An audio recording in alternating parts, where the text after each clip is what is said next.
তোমার চলে যাওয়াটা খুব শব্দ করেনি, কোনো দরজা বন্ধ হয়নি, কোনো কান্না হয়নি। শুধু একদিন দেখলাম তুমি আর আগের মতো ফিরছো না। আমি বুঝে গিয়েছিলাম তুমি আর আমার কথা শুনে ক্লান্ত হতে চাও না, আর আমি তোমাকে আটকানোর মতো শক্ত মানুষ ছিলাম না।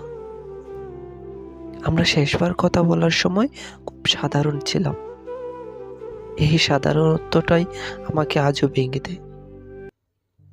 কিছু মানুষ চলে যাওয়ার সময় সব স্মৃতি পরিষ্কার করে নিয়ে যায় না, কিছু স্মৃতি রেখে যায় যেগুলো মানুষকে নীরবে শেষ করে দেয়। আমি আজও ঠিক আছি।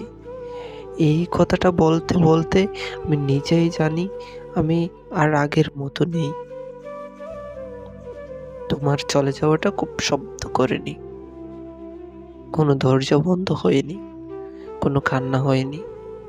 শুধু একদিন দেখলাম তুমি আর আগের মতো ফিরছো না।